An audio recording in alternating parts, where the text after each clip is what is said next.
Most people think that the path to wealth is simply working harder and earning a bigger salary. But while the average person is grinding for a paycheck that gets hit with a 37% federal tax rate, the ultra wealthy are playing a completely different game. I remember a conversation with a fellow business partner for years ago that completely changed my perspective. He showed me how he was able to live a luxury lifestyle, buy a business, and travel the world. And he did this all while technically having no income on paper. Now, he wasn't breaking any laws, he was just utilizing the two most powerful rules in the American tax code, which is that unsold assets and debt are not taxable. So for today, I'm pulling back the curtain on the two ultimate playbooks for tax-free wealth in America. We're gonna run them through my scrapbook rating system, ranking them on how long they take to learn, how much capital you need, and how hard is it to reach that legendary $10,000 per month milestone. Now let's go over strategy one, the triple play. We'll talk about buy, borrow, and die. This is the exact framework used by the biggest names in American business. We're talking Elon Musk, Jeff Bezos, Larry Ellison, and basically the idea is to stay liquid without selling a single share of stock. Here's the concept. It's a three-phase cycle built on the realization principle of US tax law. First step is to buy. You accumulate assets that grow in value, like high growth stocks,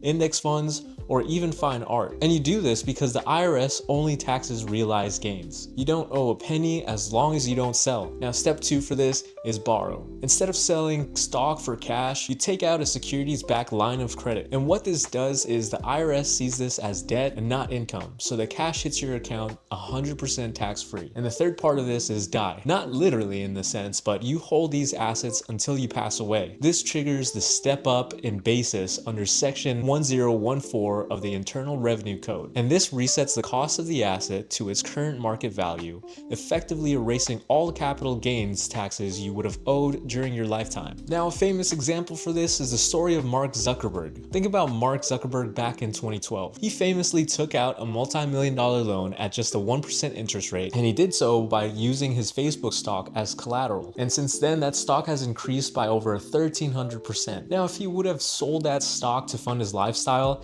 he would have paid a massive tax bill and missed out on all that growth. So instead, he kept the asset and used the bank's money. And a way to use this for the typical middle class is you don't need $1 billion to do this. Research shows that borrowing against unrealized gains is actually a common middle class activity in the States. Americans in the 50th to 90th percentiles borrowed 42% of their unrealized gains in 2022. And many still use margin loans to pay off 24% interest credit card debt with a loan at just 7.25%. So now it's time to learn the scrapbook ratings. You must master a concept called margin maintenance. Lenders let you borrow 50% to 95% of your portfolio value. And for professional managers, they try to stay in the 20% to 25% safe zone. Because if your portfolio drops too far, the bank issues a margin call and sells all your stocks at the bottom, and this triggers the taxes you were trying to avoid in the first place. And you might be wondering what amount of money is needed to do this. Well, in order for you to get billionaire rates, you're gonna need real collateral. Most private banks want at least $100,000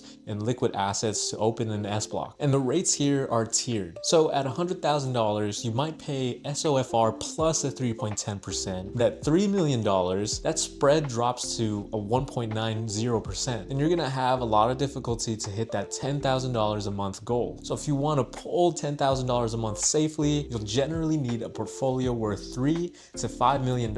And as of February 2026, the SOFR benchmark is roughly 3.65%. Now, when your assets grow at 8% and the loan costs are 6%, you're making a profit still on the money that you haven't even paid taxes on yet. Now that we've gone ahead with strategy one, let's talk over strategy two. Let's talk about refinancing as an equity ATM. If you prefer physical assets over the stock market, this is the real estate investor's version of a tax-free payday. And it's the engine behind the famous BRRRR method, otherwise known as buy, rehab, rent, refinance, repeat. And for you to understand a little bit more of this concept, I want to talk about the story of the Detroit duplex. Now, I know this investor who focuses solely on the Midwest, specifically Detroit. Now, he bought bought a duplex for $150,000 and did a full gut rehab. And then he got it appraised at $193,000 just 6 months later. And he goes ahead and does a cash out refinance, and by doing so, he pulled his initial capital back out and used it to buy the house across the street. Now he owns 2 appreciating assets using the same initial $50,000 down payment. And the concept here is that when your property increases in value, you don't sell it to take your profit. You replace your old mortgage with a new, larger loan based on the property's new higher value. And with this, the bank hands you a check for the difference, which is completely tax-free because the IRS doesn't consider loan proceeds as income. And this is what I call the double benefit, because it's really a pro move. Under IRS interest tracing rules, if you use that cash to buy, build, or substantially improve a rental property,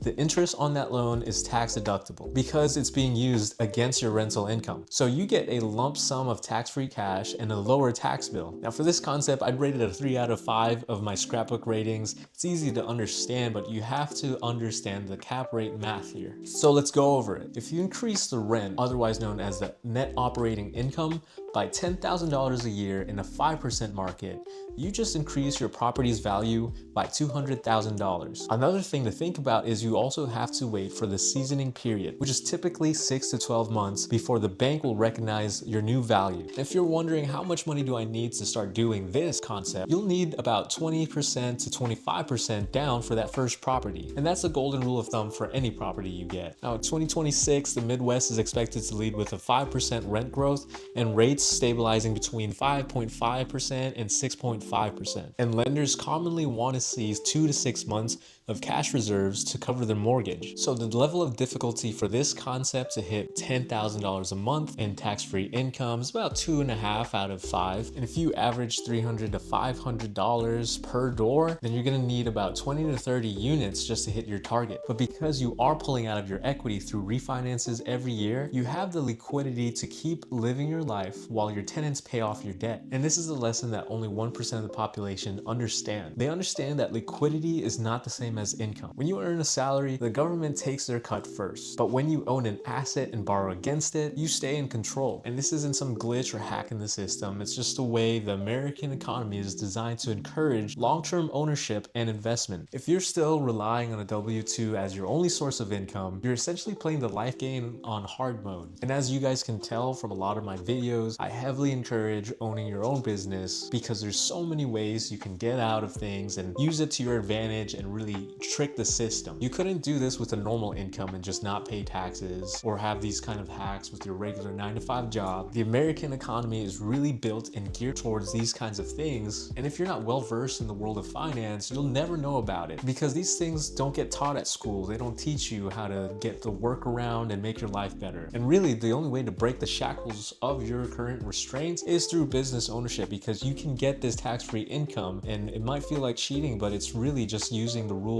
for your own benefit. What I'm trying to get as, don't just work for your money. Make sure your money works for you. And if you're ready to stop being a taxpayer and start being a wealth builder, hit that subscribe button and I'll come out with many more of these useful tips and hacks to get through finance and keep you well versed in the finance lingo. Until then, I'll see you guys on the next one.